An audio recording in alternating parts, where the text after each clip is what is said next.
안녕하세요. 오늘 왕가 사는 남자 기충전 관객과의 대화에 오신 여러분 환영합니다. 저는 오늘 진행을 맡은 영화 전문 기자 이은선입니다. 만나서 반갑습니다. 개봉 전인데 영화가 입소문이 벌써 좋아서 어떤 영화인지 궁금해서 오늘 많이들 오셨죠? 영화 이야기 나눠주기 위해서 장항준 감독님 자리하셨고요. 오늘의 특별 게스트 손석구 배우님까지 모시겠습니다. 박수로 두 분 환영해주세요.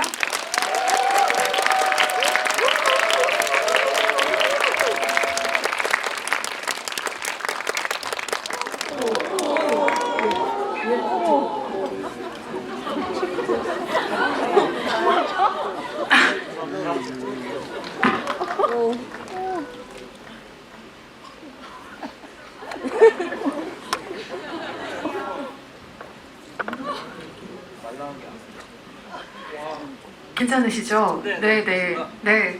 혹시 중간에 뭔가 좀 깜빡하시더라도 저희가 사건 현장을 목격했으니까 양해를 좀 해야 되지 않을까 싶고요. 그리고 장항준 감독님 부축하는 거 사진 찍혔나요? 찍혔어야 될 텐데. 농담처럼 시작해봤지만 뭐 괜찮으시겠죠? 시작하겠습니다. 오늘 오신 관객 여러분께 인사 한 말씀씩 먼저 부탁드리겠습니다. 장항준 감독님부터 하실까요? 안녕하세요. 영화 왕가 사는 남자의 감독 장항준입니다. 반갑습니다.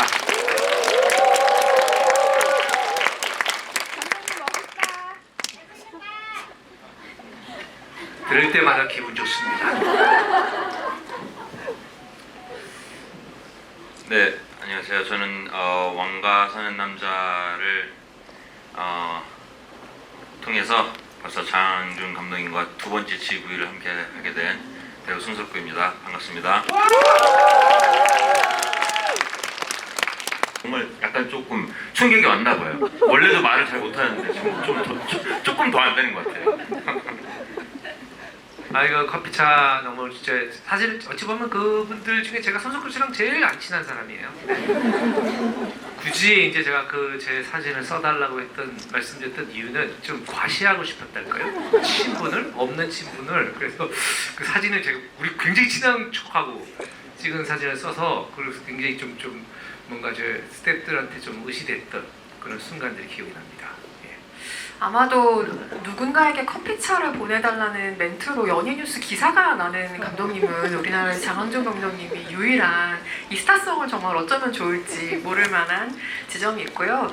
본격적인 이야기 시작하기 전에 손석구 배우님 지금 미국에서 막 오셨잖아요. 선댄스 영화제 다녀오셨죠? 네, 어제 왔어요. 네, 출연작으로 가셨죠? 네. 조금 더 얘기해 주시면 안 될까요? 선댄스 어떠셨는지. 배드포드 파크라는 영화로 다녀오셨죠? 네. 선댄스 영화제가 영화가 잘 된 것 같고요.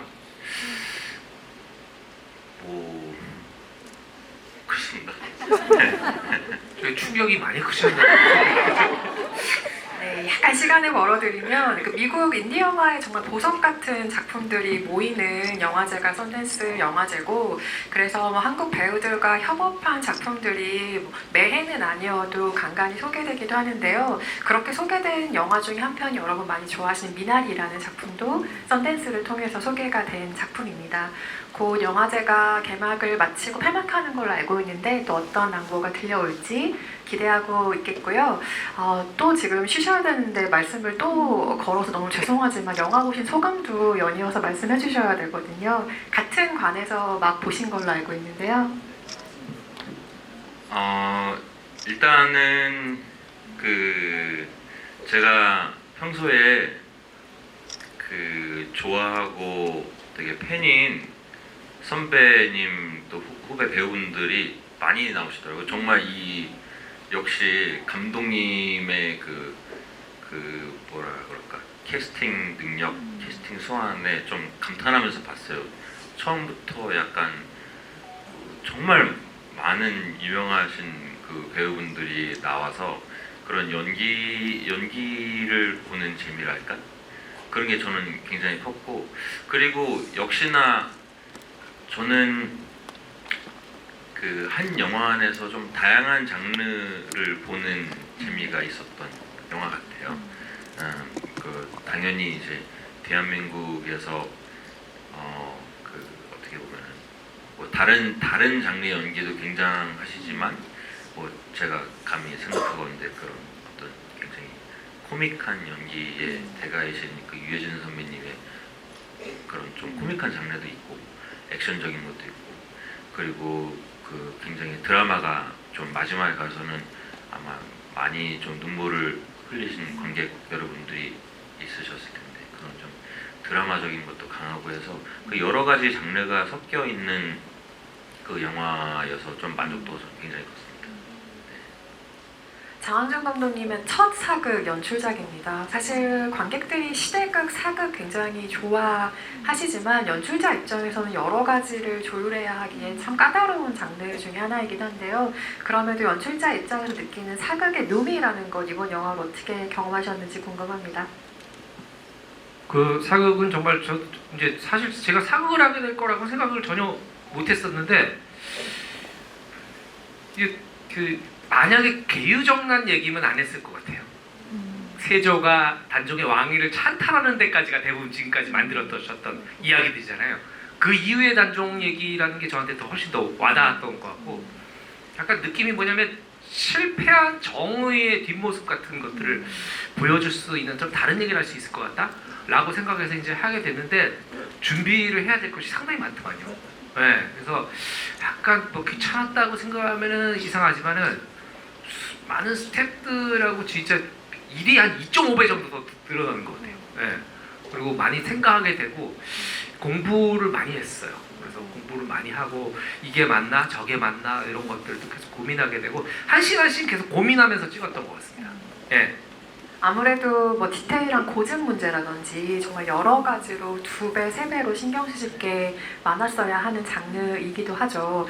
방금 계유정난 얘기를 잠시 해주셨는데 수양대군의 존재를 이 영화에서 혹시나 기대하셨던 분도 계실 수도 있겠습니다. 하지만 우리는 한명회라는 한 명의 거대한 빌런으로 그 모두를 포함시켜 놓은 인물을 만나게 되는데요.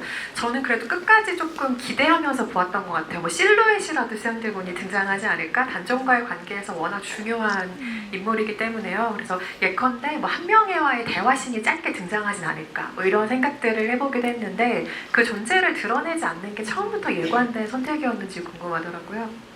근데 그거 처음부터 수양대군 나오지 않는다 라는 원칙을 세웠고 그런 느낌이었어요. 진짜 거대한 악은 드러내지 않아요. 진짜 힘은 보이지 않아요.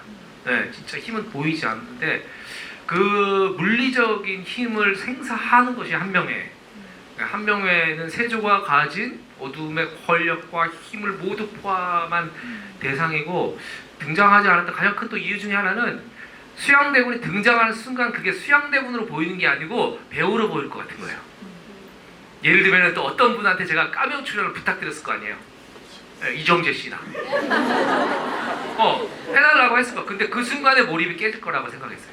어떻게든 나오는 순간에 그 짧은 순간에. 그래서 저는 사실 카메오라는 거는 원래 기본적인 그 지금 많이 좀 변질되는데 카메오는 관객이 못 알아봐야 카메오거든요. 예를 들면 히치콕 감독이 자기 영화에서 버스 운전기사로 나온다든지 뭐 지나가는 행인으로 나온다든지 원래 이게 카메오의 의미인데 지금 마치 굉장히 좀 위팅 특별 출연 같은. 그래서 그것들은 처음부터 전혀 고려를 안 했었어요. 그냥 한명회 이건 오로지 한명회의 어떤 안타고니스트로서 존재해야 되겠다고 생각을 했습니다.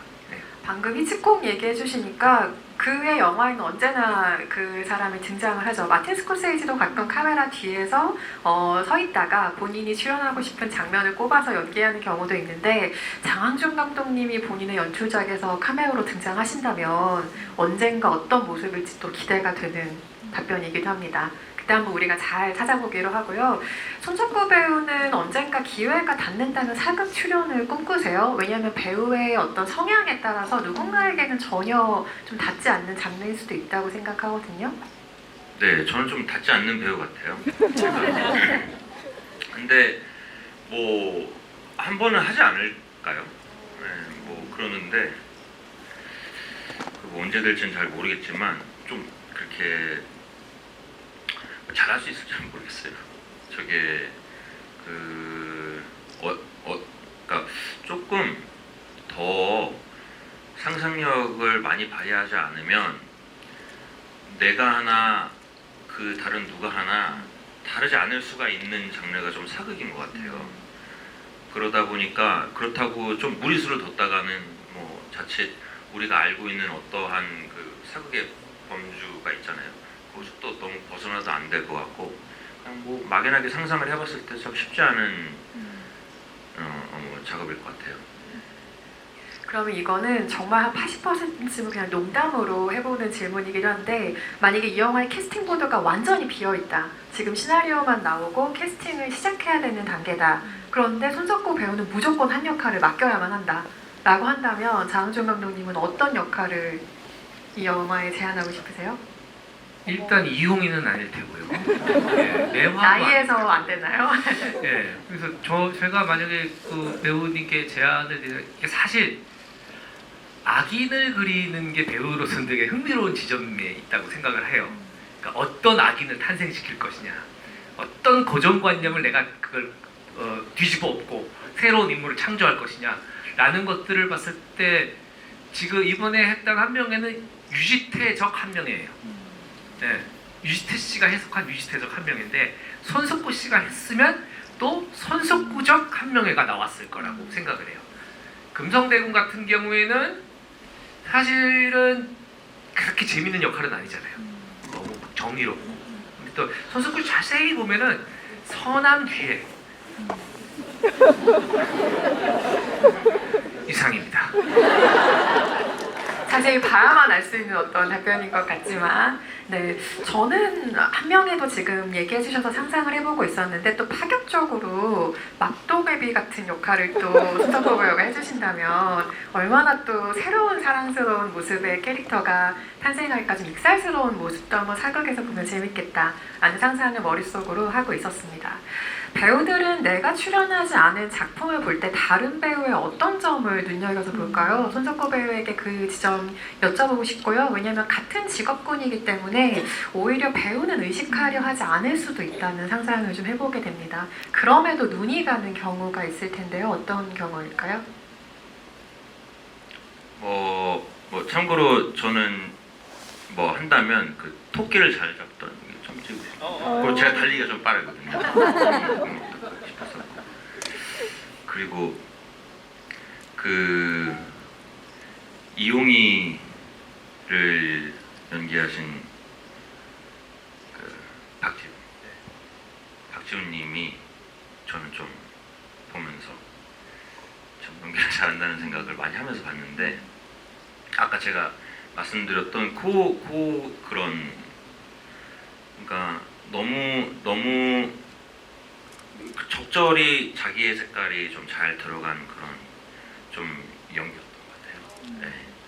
그게 좀 나한테 저런 대사가 오면은 저렇게 했을까 싶으면, 그러니까 적당히 소년 같은데 좀 어른 같고, 그리고 조금 그런 사극, 우리가 흔히 알고 있는 사극 말투라는 게 있잖아요.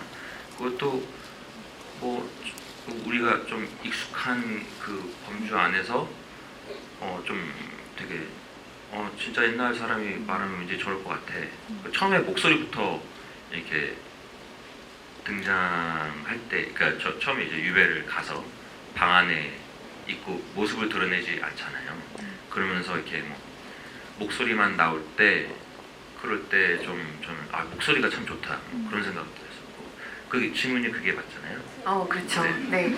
다른 배우의 인상적인 장면에 대해서 제가 잠시 후에 다시 한번 여쭤볼게요. 그 배우들에 대한 얘기로 넘어가 보겠습니다. 제가 오늘 수습할 게 좀 많이 있네요. 연출 데뷔작을 함께한 배우는 연출가에게 정말 각별한 의미일 것 같아요. 2002년에 한국 영화에 진짜 걸출한 코미디 영화가 하나 탄생을 했죠. 라이터를 켜라 라는 장항준 감독님의 데뷔작, 연출 데뷔작이 박수가 나오네요. 공개가 됐었는데요. 이 영화에 유해진 배우가 출연을 했었죠. 그래서 2002년에 함께 작업을 하시고 2026년에 개봉하는 영화로 다시 한번 배우와 감독으로 만나신 셈인데요. 두 분 다 그간 각자의 자리에서 굉장히 크게 성공한 이후의 만남이기 때문에 그 작업하신 소감도 조금 남달랐을 것 같기도 하고요. 네, 2002년도에 이제 유해진 씨를 그때 처음 만났어요. 처음 만났고 이렇게 좀 친해졌어요. 왜냐면 좀 그런 게 그 사람이 좋더라고요. 그냥 그 사람의 좀 겸손한 태도도 참 좋았고 연기를 대하는 방식들도 참 좋았고 그래서 감독과 배우로 만났는데 이제 제가 나이가 같은 것 같아요. 친구하자. 이제 저희 부부랑 참 많이 놀았어요. 놀았는데 이제 그때는 유해진 씨가 이렇게 영화 배우긴 하는데 이름은 모르는 사람들이 예, 약간 그런 분이었는데 지금 그 20몇 년 동안의 사이에 유해진 씨는 우리는 한국 영화를 대표하는 엄청난 배우가 되셨잖아요. 그래서 근데 이제 희한한 건 변함이 없다는 거예요. 변함이 없다. 그리고 오히려 연기에 대한 어떤 폭 그런 것도 넓어지고 깊이가 더 있어졌다. 그래 유해진 씨한테 제가 그 모니터를 보면서 그런 얘기를 했습니다. 혜진아, 20대 때 너는 눈이 그냥 찢어진 것 같았는데 지금은 깊어졌어.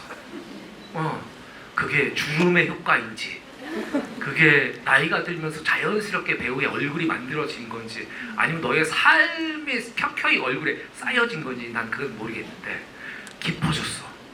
그래서 조금만 눈물이 맺히면 저 안에 되게 깊은 슬픔이 있는 것 같은 느낌이 이제 든다고 얘기를 했고 그리고 친구라서 그런지 몰라도 되게 편하기도 하면서 서로 굉장히 예의를 갖췄어요. 무의식적으로. 유해진 씨도 저한테 현장에서 감독님 저도 유해진 씨 뭐 혜진 배우님 오시라 해라 뭐 이렇게 하고 이제 그 밤에 이제 술 먹을 때는 뭐 야 개 뭐 새 뭐 이렇게 했는데 같이 일을 하면서 하기 전에 그 안태진 감독님한테 물어봤었어요. 이 올빼미라는 영화에서 저는 옛날에 유해진 씨랑 같이 일을 해봐서 요즘에 어떻게 일을 하는지 모르니까 제가 이제 그런 유해진 씨를 좀 알고 있어야 될 것 같아가지고 안태진 감독님한테 여쭤봤는데 너무 도움을 많이 받았던 고마운 배우였다. 현장에서 외롭지 않았다. 이렇게 얘기를 해주시는 거예요. 그래서 제가 이번에 일을 하면서 똑같이 얘기하고 다니고 있어요. 너무 많은 도움을 받았고 그리고 외롭지 않았어요. 상의하고 토론하고 그리고 이렇게 하면 어때 저렇게 하면 어때 물론 이제 말투는 막 이렇게 하면 어떨까 이렇게 하기도 하고 이렇게 했지만은 거의 매일 끝나고 나서 둘이 같이 한잔하면서 낮에 찍었던 촬영 얘기하고 그리고 그 다음에 이거 새롭게 이거 대사 같은 거 추가하면 어떨까 하는데 그게 정말 너무나 행복했죠. 우리가 진짜 어렸을 때부터 하고 싶은 영화를 하고 있잖아요. 각자의 자리에서 한 작품으로 하고 있고 그 작품 얘기를 하면서 우리 술 먹으면서 친구들끼리 얘기를 하고 게다가 돈도 받잖아요. 이게 얼마나 좋습니까? 행복한 시절이었다. 그렇게 생각합니다. 옆에서 지금 표정을 보는데 정말 너무 행복해 보이셔서 지켜보는 것만으로도 기분이 진짜 좋고요. 저는 유해진이라는 이름은 왕가 사는 남자의 진짜 든든한 미들구석이라고 생각해요. 물론 장항준 감독의 연출을 기대하시는 분들도 계실 거고 박지훈 배우의 연기 혹은 다른 배우들의 참여를 기대하시는 분들도 당연히 많으셨겠지만 나머지 분들의 이름은 기대감에 조금 더 가깝다면 어떻게 이 영화를 만드셨을까 혹은 어떻게 표현하셨을까의 기분 좋은 퀘스천 마크에 가깝다면 정말 확실한 믿을 구석은 유해진이라는 이름이었던 것 같고 저는 경력이 이렇게까지 오래된 배우에게서 기대하는 바가 충족된다는 건 정말 힘든 일인 것 같아요. 하지만 관객이 기대하셨던 바 그대로 어쩌면 그 이상을 유해진 배우가 이 영화에서 보여주셨다고 생각을 하고요. 그리고 후배 배우가 돋보일수록 굉장히 너른 품을 내어주셨다는 생각을 이 영화를 통해 굉장히 많이 하게 됐어요. 여러 가지로 정말 믿을 구석의 배우였다라는 생각이 들고요. 이렇게 깔려진 판 안에서 우리는 박지훈이라는 엄청난 배우를 이 영화를 통해 재발견을 하게 됩니다. 단종의 마지막 모습을 생각해보면 그 슬픈 눈의 클로즈업으로 끝나게 되죠. 근데 이 숏이 아무래도 박지훈 배우의 캐스팅 이후에 결정된 숏이 아니었을까라는 짐작을 좀 해보았는데 눈이 워낙 좋은 배우니까요. 네, 단종의 마지막에 처리를 두고 혹시 박지훈 배우 캐스팅 전후가 달라진 것이 있을까요? 놀랍도록 날카로운. 네. 사실 원래 시나리오에는 아내 모습이 전혀 없었어요. 이 줄을 당기는 사이에 전혀 없었고 콘티를 짤 때도 아내 내용 모습이 안 그랬어요. 왜냐면 비극은 문 밖에 있는 자들의 것이라고 생각했어요. 비극을 받아들인 태도는. 예, 그 단정히 죽어간 방이 아니고 문 밖에 있는 사람들. 원래 비극은 살아있는 사람들이 느끼는 감정이잖아요. 예, 그래서 오히려 단종에 가시는 최후는 아무도 보지 않았으면 좋겠다고 이제 생각을 했는데 이제 박지훈 씨하고 계속 이제 계속 촬영을 하면서 아 마지막 순간에 눈을 보고 싶다. 안 쓰더라도 찍어놓자가 된 거죠. 그래서 했는데 역시나 너무 깊은 눈으로 슬픔을 잘 표현해 주셨고 아 내가 진짜 이 배우의 빛나는 20대를 카메라에 담을 수 있어서 너무 행운이었던 것 같습니다. 예. 영화계가 앞으로 진짜 많이 찾을 이름이 될 것 같죠? 박지훈 배우. 뭐 여러 작품으로 사실 연기 경력이 짧지 않지만 약한 영웅이라는 시리즈, 장은지훈 감독이 그 시리즈를 보고 캐스팅하셨다고 밝히기도 한 약한 영웅 시리즈가 이 배우를 정말 눈이 확 뜨이게 발견하게 했다면 이 영화는 거의 날개를 달아주는 작품이 아닐까 싶어요. 앞으로 어떤 연기를 보여주실지 너무너무 기대가 되는 얼굴을 다시 한번 만나게 된 것 같고요. 그런데 그 말씀하신 것처럼 문 밖에 사람들이 비극을 느낄 수밖에 없는, 관객들도 덩달아 너무 비극적인 감정이 되고야 마는 그 단종의 세상을 떠나던 날의 촬영 당일의 현장 분위기가 너무 궁금하더라고요. 왜냐면 이게 너무 중요한 장면이고 스태프와 배우들 모두에게 좀 긴장감과 침묵과 이런 게 좀 맴돌았을 풍경을 상상하게 되더라고요. 아침부터 긴장. 그러니까 항상 우리 이 영화 찍을 때는 거기 앞에 아까 배서 보셨지만 너무 예쁘잖아요. 그게 사실 카메라에 제대로 안 잡혔어요. 그 앞에 그 풍경이나 이런 것들이. 그거는 뭐 촬영 감독님이 잘못한 거겠죠. 아무튼간에 그 풍광들이 너무 좋고 날씨도 너무 좋았어요. 항상 기온도 너무 딱 사람이 지내기에 좋고 너무 항상 좋은 분위기였는데 이제 그 씬을 찍는 날은 아침부터 모두 긴장한 상태로 일어나서 침묵 속에서 일을 시작했어요. 누구 하나 큰 소리 현장에서 내요. 안녕하세요 이런 말 아무도 안 하고 그리고 이제 저도 이제 제 자리에서 준비를 하고 있는데 이제 저희 분장 하시는 선생님이 송정희 선생님이 이제 톡이 온 거예요. 감독님 빨리 여기 분장 차로 오시면 안 돼요? 왜요? 혜진 배우님이 울고 계세요. 찍기 훨씬 전인데 거기서 갔더니 정말로 막 분장을 하면서 막 울고 계시더라고요. 그래서 내가 그게 뭐 어떻게 위로할 수도 없고 뭐 어떻게 할 수가 없잖아요. 그냥 그래서 그냥 등을 이렇게 한번 톡톡톡 두드려주고 그러니까 이렇게 감정이 계속 빠져 있어가지고 주체가 안 되는 거예요. 그래서 현장에 올 때도 이제 이 배우 다른 배우들도 그렇고 저기 스태프들한테도 굉장히 중요한 촬영이니까 다들 큰 소리 내지 말고 배우의 감정을 지켜줘야 된다. 그래서 되게 조심스러웠고 그리고 박지훈 씨가 이제 잠깐 이 밖에서 잠깐 둘이 만났대요. 만났는데 박지훈 씨가 이렇게 인사를 했대요. 그래도 후배니까 이제 안녕하세요 선배님 이랬는데 예진 씨가 보고 절로 가라고 손짓으로 하고 그냥 시선을 외면해 버렸다는 거예요. 그래서 아 진짜 그래서 어찌 보면 촬영할 때 카메라 돌아갈 때 두 사람은 처음으로 서로 마주봤어요.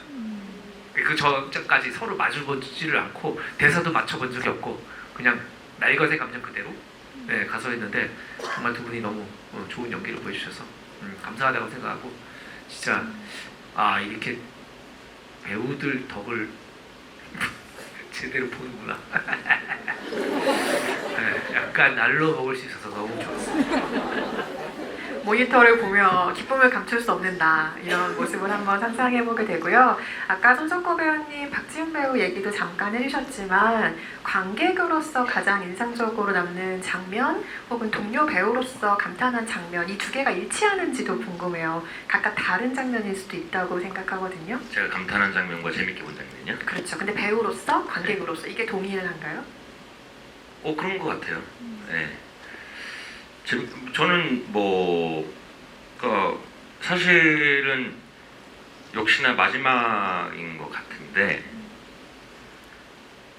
저는 사실 역사적 배경이 없었어요. 네, 아예 없이 봤어요. 네, 그래서 정말로 둘이 잘 될 거라고 믿어 의심치 않았었어요. 저는. 네, 솔직히. 왕과 영원히 사는 네, 남자. 네. 그리고 저는 이게 뭐 실화 바탕인지도 몰랐고,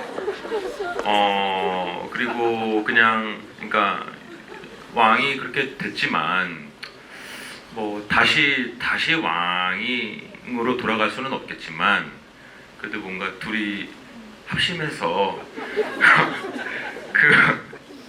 이겨낼 줄 알았어요. 근데 너무 놀랐어요. 그래서 저는 그러니까 이럴 수도 있어요. 근데 저는 어떻게 이해를 했냐면요. 그 활로 자기를 죽여달라고 했잖아요. 네, 활줄로. 네. 활줄로. 그리고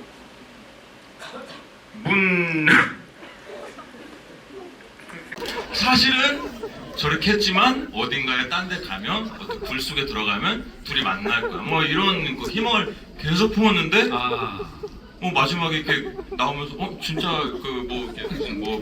뭐 무슨 몇 년 하면서 이렇게 나오잖아요. 그래서 뭐야 이거 진짜 있었던 일이야?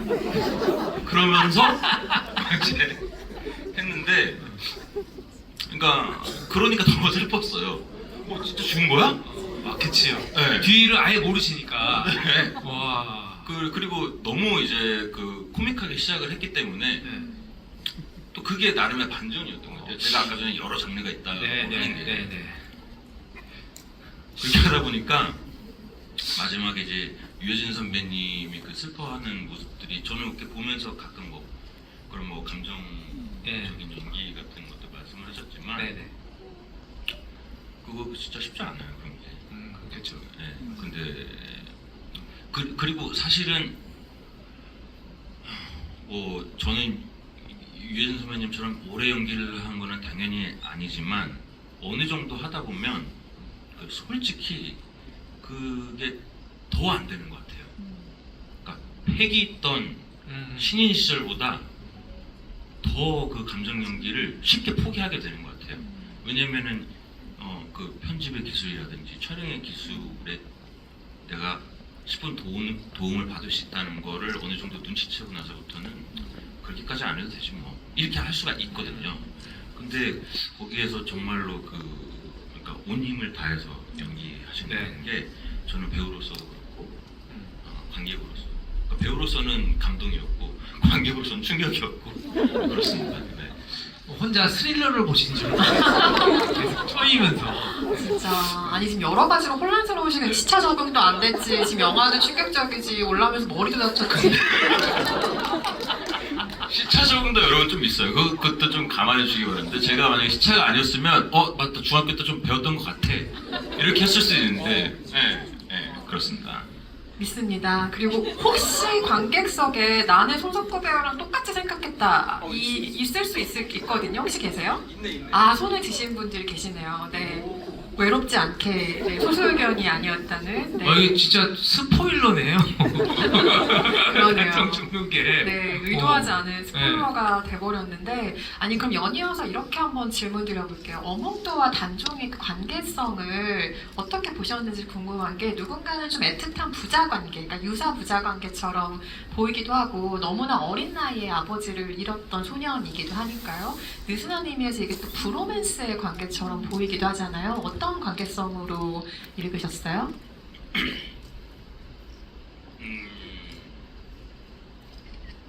그러니까 저는 기본적으로 선한 사람들이라고 생각을 했어요. 그 둘 다 선하기 때문에 좀 서로를 알아봤달까, 그리고 좀 통했달까, 거기에 그러니까 그런 부분도 있는 것 같아요. 보통은 이제 브로맨스라 함은 다른 지점에서 시작해서 같은 지점으로 가는 부분이 좀 많다고 좀 보거든요.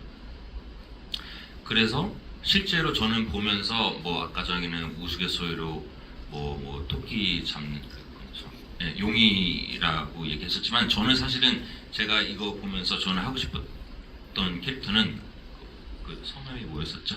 유해진 선배님 캐릭터 홍도. 네. 홍도가 저는 좀 관심이 갔어요. 왜냐하면 제가 만약에 연기를 한다면 저는 어몽도를 굉장히 야비하게 했을 것 같아요. 예. 그러니까 나만의 숨전이 나의 개인적 사심을 채우기 위해서 저 사람을 이용하고 뭐 철저하게 계산되고 야비하고 치사하게 하다가 아마 좀 동화되는 그런 저는 아크를 좀 개인적으로는 그렸을 것 같아요. 근데 여기에서 근데 이제 그 해석은 뭐 배우분들마다 또 감독님마다 또 뭐 만드는 분에 따라 다른 거니까 저 대본을 봤으면 다르게 봤을 것 같은데 뭐 그런 생각을 했던 기억이 납니다. 근데 손석구 씨가 말씀하신 게 상당히 일리 있는 게 저도 처음에 관계 설정을 그렇게 갖고 왔거든요. 처음에 흥도와 홍희의 관계는 상인과 손님이에요. 그 어몽도는 상인이에요. 저 사람으로 이득을 보려는. 네, 저 사람을 유치해가지고 이득을 보려는 상인인데 이제 거기서 이제 뭔가 틀어지기 시작하죠. 틀어지면서 어쩔 수 없이 모셔야 되는 상전과 저기 하인 같은 관계로 가다. 월당으로 주배를 혼내는 거야. 감당할 수 있겠느냐? 누가 오든 말이다. 다가 조금씩 마음을 열기 시작하면서 이제 친구 밥 먹는 씬부터 친구가 되었다가 마지막 이용이가 선택한 지점의 앞에 서서 아들을 바라보는 아버지가 되거든요. 실제로 저 어몽도라는 분이 세조가 이용이를 죽인 다음에 강에 시체를 버리는데 이거를 시체를 건지면 삼족을 멸한다고 기록에 돼 있어요. 삼족을 멸한다면 친척들 다 죽이는 거거든요. 내가 잘못하면.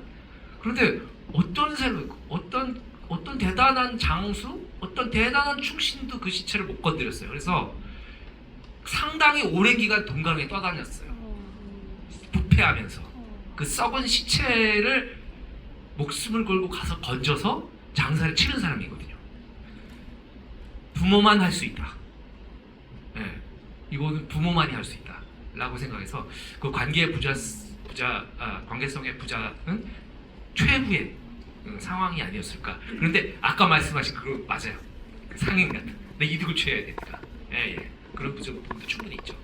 아니 그래서 이 둘의 관계가 영화가 진행이 될수록 너무 애틋하게 그려지기 때문에 그 관계에 서서히 동화되는 과정을 관객이 겪게 돼요. 그러면 어떤 바람을 갖게 되냐면 역사적인 사실의 끝을 알고 있지만 이게 영화적인 판타지가 있으면 좋겠다. 그러니까 영화가 할 수 있는 허구 엔딩이 좀 있으면 좋겠다라는 바람까지 영화를 보면서 가게 되더라고요. 그래서 예컨대 뭐 단종이 떠나는 건 어쩔 수 없지만 떠난 이후에 뭐 예를 들면 어몽도의 꿈장면을 추가한다던가 이런 식의 좀 뒷이야기, 판타지를 허락하는 방식을 고민하신 적이 있는지 궁금했어요. 일단은 그 어몽도가 그 단종의 시신을 수습하는 과정에서 잠깐 회상 같은 게 들어가잖아요. 사실은 그건 회상이 아니고 환상 같은 거예요. 네, 언젠가 있을 법한 환상 같은 원래 시나리오 없었던 건데 유해진 씨가 이런 거 해보면 어떻겠냐고. 그러니까 괜찮을 것 같은 거예요. 찍어서 손해볼 거 없잖아요. 여기 사람들이 다 있는데. 저는 좀 그런 유연한 방식들을 좋아하거든요. 그리고 유해진 씨가 엄청난 흥행을 한 배우잖아요. 왠지 믿음이 가요. 아니 그런 게 있어요. 그 기운이라는 게 있어요. 그래서 안 쓰면 그만. 편집해서 드러내면 되지. 이거 찍는데 오래 걸리지도 않고. 그래서 해서 그것들을 찍어갖고 넣었는데 그 장면이 우리 관객들 모니터 시사할 때도 가장 평점이 높았던 장면으로 나왔던 것 같고, 개인적으로 시나리오를 수정하면서 들었던 생각은 이 뒤가 너무 역사가 뻔하니까, 물론 이제 안 그러신 분들도 있지만 이게 이제 금성대군이 그냥 한양으로 진격을 해서 세조를 끌어내리고 다시 단종을 왕이 앉히는 장면에서 끝났으면 좋겠다. 그렇게 되면 이제 일이 커져요. 굉장히 일이 커져요. 역사를 완전히 바꾸는 거고 대규모 전투씬이 나와야 됩니다. 한 4, 50억이 더 들어가요. 이제 그러고 역사 왜곡 뭐 난리가 나겠죠. 그러면 이제 유작이 되는 겁니다. 그거를. 근데 이 비근한 예로 그렇게 하는 것도 생각해볼 수 있지 않을까라고 잠깐 생각했던 이유가 그 쿠엔틴 타란티노 감독의 버스터즈라는 영화 있어요. 거기 이제 그 히틀러 암살을 하려고 하는 그 특공대 같은 사람들의 얘기인데 거기서 히틀러를 죽여요. 역사를 바꿔버립니다. 네, 그런데 그게 그 타란티노 감독의 가장 큰 흥행작이에요. 전 세계적으로. 그래서 우리도 할 수 있지 않을까 했는데 이게 또 사실 역사적인 실존 인물도 다루는데 항준 쫄린 거죠. 그래서 그냥 지금 있는 것만으로도 잘 준비해서 해보자 이렇게 된 겁니다. 예. 마지막 질문 공통 질문으로 두 분께 하나 드리고 마이크를 관객석으로 넘기려고 하는데요. 장항준 감독님의 여러 작품이 있고 색채가 정말 다양하죠. 그런데 저는 이 영화를 직전작의 리바운드랑 조금 연결해서 읽게 되는 면이 있었습니다. 왜냐하면 이기지 않는 서사라는 공통점이 있기 때문인 것 같아요. 이 사람들의 승리 혹은 어떤 식의 성취를 관객들이 계속 기대하면서 가게 되지만 끝내 원하는 승리는 이루지 못하는 이야기가 되거든요. 그 이야기가 남기는 여운이라는 게 분명히 있는 것 같아요. 어떤 여운이라고 생각하시는지 두 분께 의견 여쭤보고 관객석으로 마이크 넘기겠습니다. 저는 이 작품은 이게 역사적인 또 사건이고 우리 역사에서 그런 사건들이 많지만 사실 정의가 불의한테 진 사건이에요. 크게 보면. 그래서 조선이라는 나라의 역사의 물줄기가 바뀐 큰 사건이기도 하거든요. 근데 이제 항상 저는 역사를 대할 때 그렇게 생각해요. 성공한 영모는 인정받아야 하는가? 그리고 실패한 정의는 실현되지 못한 정의는 잊혀져야 하는가? 네. 실현되지 못한 정의를 기록하고 기억하는 것 자체가 후대에 우리가 할 일이 아닌가? 네. 그래서 사실 이 영화에 있어서 저한테 그런 점이 되게 중요했어요. 아무도 거들떠도 보지 않는 이제 세조 승자는 세조잖아요. 네. 세조가 왕위를 찬탈하고 자기가 왕이 됐잖아요. 그리고 자기 조카를 죽여버린 사건이잖아요. 그런데 사람들은 세조가 왕위를 뺏는 서스펜스만 기억을 해요.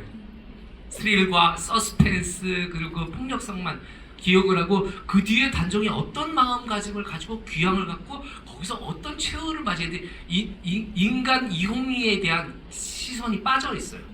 그리고 피해자니까 당연히 나약할 거라고 생각을 합니다. 어떤 역사 기록에도 단종이 나약하다는 기록은 없거든요. 네, 오히려 어렸을 때부터 총명하고 할아버지인 세종대왕의 사랑을 듬뿍 받았고 그리고 수많은 신료들이 앞으로 성부이 될 자질이라고 해서 굉장히 기대를 했던 그런 어린 왕이었는데 패배자는 나약함의 동의어가 아니잖아요. 네. 반드시 패배한 사람이 나약해서 패배한 건 아니거든요. 네. 어떤 여러 가지 이유로 패배했겠으나 그래서 저는 그런 패배한 사람이 좀 뒷면 아무도 우리가 보지 않으려고 하고 아무도 비추지 않았던 그런 것들을 좀 보여드리고 싶었다. 네, 그렇게 말씀드리고 싶습니다.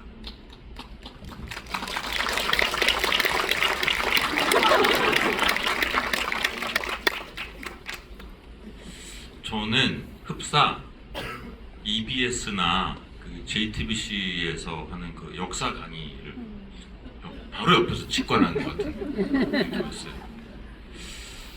그때 듣다 보니 맞는 말인 것 같아요. 저도 사실은 저부터도 자극적이고 그 승리하는 사람의 통쾌한 이야기를 항상 보는 것 같아요. 특히나 요즘에는 더. 네. 그래서 뭔가 저도 미처 깨닫지는 못했지만 이게 그런 면에 뭐가 다르지라는 거를 제가 딱 집어내지 못하다가 그 부분인 것 같네요. 네, 아까 뭐라고 하셨었죠?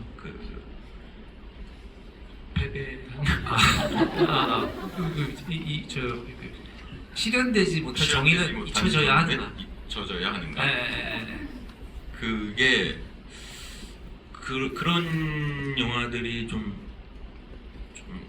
많이 나와야 되는 게 아닌가 그런 생각을 했습니다.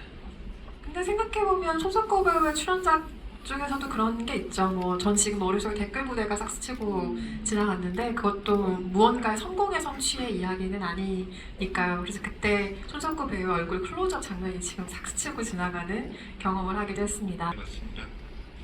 이 영화의 가장 큰 매력은 캐릭터 운영 능력이 좀 탁월했다라고 생각하는데요. 저는 감독님한테 두 가지 질문 드리고 싶은데 첫 번째는 하고 많은 이야기 중에 이 계유정난수 이 어몽도라는 인물을 영화로 그려야겠다 결심한 포인트가 궁금하고 두 번째는 영화를 만드실 때 가장 중시하는 것 이 하나만 영화에서 살릴 수 있다면 남기는 감독님만의 좀 가장 지향점 이런 게 궁금합니다. 영화를 하시는 분이 그죠? 하시는 약간 날카로운 질문이- 질문인데. 그죠? 네. 영화를 하시나요? 굉장히 그 날카로운 질문 상당히 당황스럽습니다. 농담이고요. 영화에서 제일 전에 이제 이준익 감독님이 그런 말씀하셨어요. 영화에서 가장 중요한 세 가지가 있는데 첫 번째는 시나리오, 두 번째는 시나리오, 세 번째는 시나리오다. 그만큼 시나리오의 중요성을 얘기해 줬는데 사실 거기서부터 모든 것들이 출발해서 시나리오가 가장 중요하다고 생각하고 그 다음엔 저는 연기라고 생각해요. 결국 그 관객분들이 보시는 건 배우를 얼굴을 통해서 감정을 보시는 거잖아요. 네. 그래서 이 시나리오는 배우분들하고 같이 일을 하기 위한 설계도라고 생각하고 네. 설계도에는 디테일이 없는 경우들이 있습니다. 아주 러프한 스케치라고 생각해요. 시나리오를. 그래서 저는 작업할 때도 배우분들한테 입에 맞게 다 고쳐도 상관없다고 말씀드려요. 당신의 말이어야지 나의 대사에서는 책상에서 쓴 글은 말이 될 수 없다고 생각해요. 기본적인 가이드만 있을 뿐이지. 그래서 놓치기 싫은 두 가지라고 얘기한다면 시나리오와 배우, 배우 연기 잘하는 배우, 그리고 배우가 표현해 주는 것들이 우리가 할 수 있는 유일한 표현 방법이라고 생각을 하고 앞에 거가 까먹었어요. 운도. 우리가 이제 그런 지점이죠. 진짜 용기를 낸다는 것은 어떤 것인가? 검은도가 보면 이 극 안에서 항상 굉장히 좀 뭐랄까 나의 이득이 되는 것들만 이제 선택을 해요. 항상 그런 선택을 하거든요. 항상 그런 처음부터 모든 그런 선택을 해요. 어찌 보면 개인에게 있어서는 합리적인 선택이에요.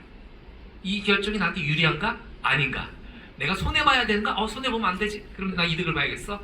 이렇게 하는 것이 나한테 나의 안위를 위해서는 좋아? 라고 계속 자기에게 유리한 선택들을 합리적인 선택들을 해나가요. 그런데 마지막 순간에 가장 중요한 순간에 비합리적인 선택을 하거든요. 네. 비합리적인 선택을 했던 그 한 줄, 두세 줄의 역사만으로는 이해되지 않는 사람의 감정을 상상하고 보여주고 싶었다고나 할까? 예, 그래서 어몽도라는 분을, 어몽도, 뭘 얘기하려고 했는데? 영월에 가면 장릉이라고 단종 임금님의 묘가 있어요. 그게 어몽도가 시신을 수습한 다음에 그냥 매장한 그 자리예요. 예, 거기서 위치가 바뀌지 않았어요. 그 위에 다른 건축물들을 엮어가지고 이제 장릉이 돼 있는데 그 장릉에서 불과 얼마 안 떨어진 곳에 그 어몽도의 묘도 있고 그리고 어몽도 기념관이라고 있는데 지금은 아마 동상만 있을 겁니다. 그 동상이 뭐냐면 물에 빠져 있는 젖은 골룡포를 입은 단종을 어몽도가 안고 있는 장면이에요. 물속에서 막 끄집어내서 그 동상이 굉장히 슬퍼요.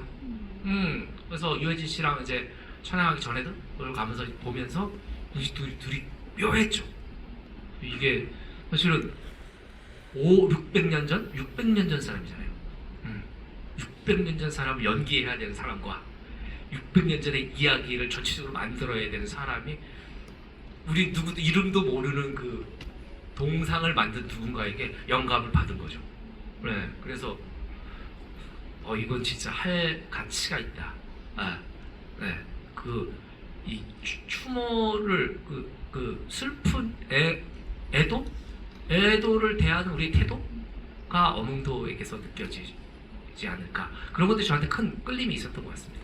동상은 거의 지금 상상해보면 거의 피에타 느낌의 어떤 맞아요. 피에타 느낌이 느낌 있을 것 같은. 네, 그리고 생각이 듭니다. 거기 아마 그 인터넷에 보면 인터넷 I can speak Korean only.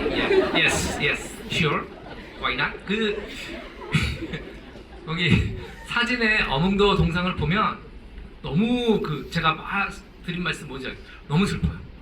그 눈빛, 동상의 눈이 그렇게 디테일하게 난 그 동상 만드신 분이 누군지 모르겠는데 너무 잘 만드셨어요. 영월시에서 상 주셔야 됩니다. 아니 보통 잘 만든 영화의 경우에 이게 꼭 있는 것 같아요. 어떤 표정을 보고 싶다. 나는 굉장히 디테일한 욕망이 그 영화를 굉장히 디테일하게 만들어 간다는 생각을 하거든요. 그래서 어떤 이야기를 하고 싶다, 뭐 어떤 사회상을 그리고 싶다도 중요하지만 그리고 싶은 표정에 얼마나 제작진과 배우가 집중하느냐에 따라 어쩌면 그 한 컷의 완성도가 달라질 수 있겠다라는 생각을 하는데 왕가 사는 남자가 왜 잘 나왔는지 알겠네요. 지금 답변으로 더 가늠할 수 있었습니다. 아, 감사합니다. 다음- 그 이제 한 가지 저도 제가 원래 말을 하는 걸 좋아합니다. 이해해 주시고 그 이분이 그래서 장례를 치러요. 이분이 장례를 치르고 이제 그 묘에 묻고 숨어 살아요. 평생을. 네. 정확히 어디서 사망했는지도 몰라요. 네. 그렇죠. 그러니까 숨어서 살아요. 그러니까 모든 인생을 그냥 다 포기한 거예요. 가족들도 다 뿔뿔이 다 숨어 살아요. 평생을. 그거 정말 어려운 일입니다. 그죠? 그죠? 이거 봐. 진짜 슬퍼요. 이게 무슨 너무 슬퍼. 네, 거의 정말 위인의 이야기를 생각하게 하네요. 아까 제가 미처 말씀 못 드렸는데 더 많은 질문을 받기 위해 질문을 하나씩만 양해 부탁드리겠습니다. 맨 앞에 손 드신 분께 마이크 드릴까요? 다음은 사이드로 갈게요.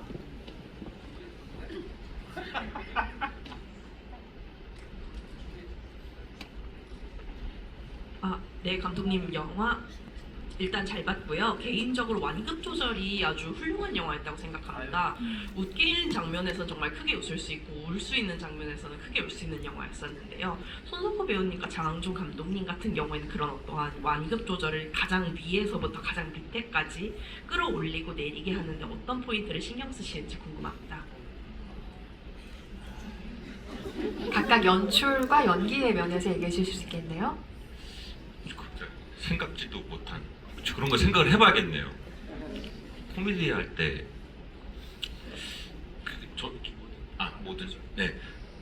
저는 이거 아마 근데 감독님이 먼저 하시는 게 좀 제가 생각할 시간을 좀 벌어주시면 양보한 이유가 이겁니다. 전부.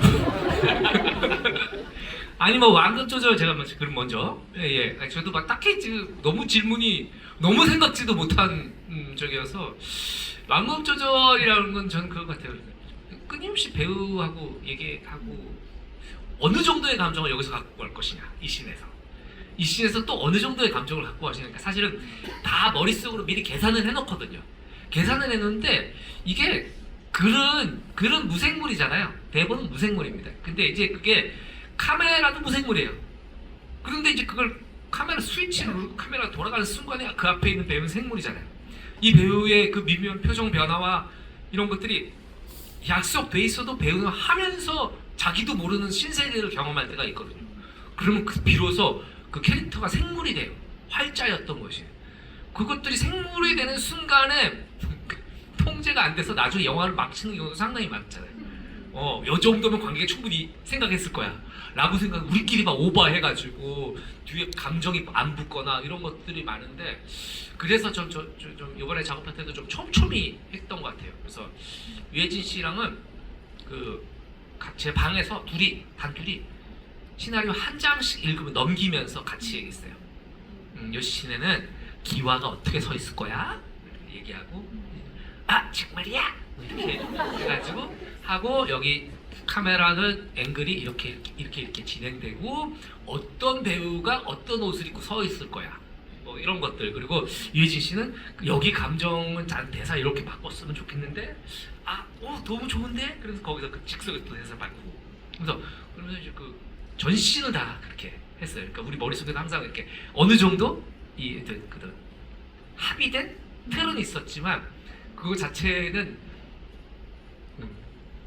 붕괴되거나 뭐 그것을 벗어나는 경우들이 훨씬 많기 때문에 끊임없이 신경을 곤두세우고 봐야 되는 것 같아요. 그렇게 일을 했습니다.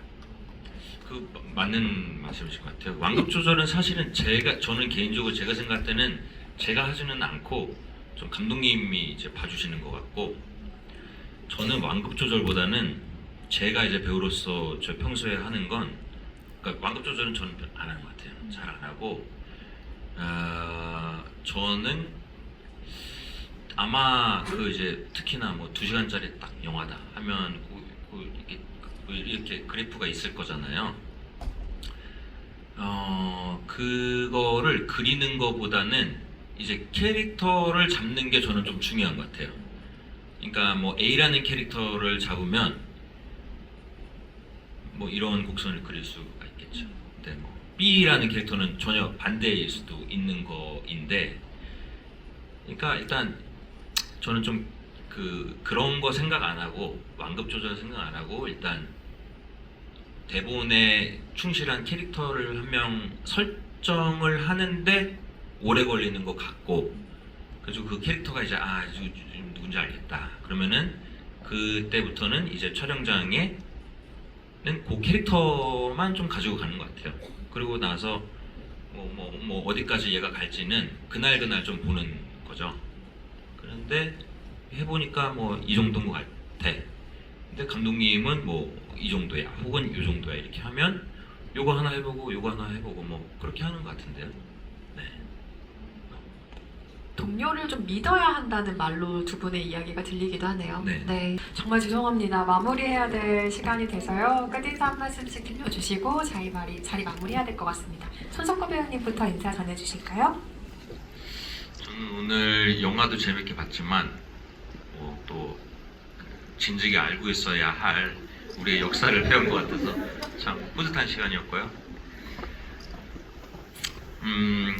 그리고 뭐 언제일지는 모르지만 감독님이 또 다른 영화를 만들 때 그때 제가 출연이던 지부이던 이렇게 해서 또 같이 즐거운 시간 보냈으면 좋겠습니다. 저는 감독님 너무 좋아요. 네. 감사합니다. 여러분들 뭐 손석구 씨를 배우로서도 많이 좋아하시지만 자연인으로서도 얼마나 매력적인 분입니까? 얼마나 맑고 투명하고, 그리고 또 어떤 뭐라 그러죠? 다들 뭐 계산만 하면서 사는 것 같잖아요. 요즘 현대 막 어떤 첨예해야 된 끝에 서 있는 분들은 손석구 씨 너무 없고, 이렇게 없는 친분인데 커피차도 보내주고 GV도 두 번이나 하는 건 정말 어려운 일입니다. 역사에 대해서 좀 모르면 어떻습니까? 제 은인이나 마찬가지라고 생각해요. 네. 저도 다음 작품 대본 더 재밌게 잘 써가지고 우리 손석구 배우님과 같이 갈 수 있는 기회가 됐습니다. 네, 두 분의 란데뷰 그리고 또 각자의 차기작도 기다리고 있겠고요. 그 전에 왕가 사는 남자의 흥행이 중요하죠. 오늘 집에 함께 해주신 여러분의 입소문이 정말 중요합니다. CGV 에그 실관람평 이벤트 진행하고 있으니 많은 참여 부탁드린다는 이야기 전해드리고요. 2월 4일 극장 개봉 앞두고 있습니다. 명절에 가족들과 또 보시면서 오래도록 이야기 나눌 작품인 것 같고요. 많은 응원 부탁드리겠습니다. 인사드리겠습니다. 감사합니다.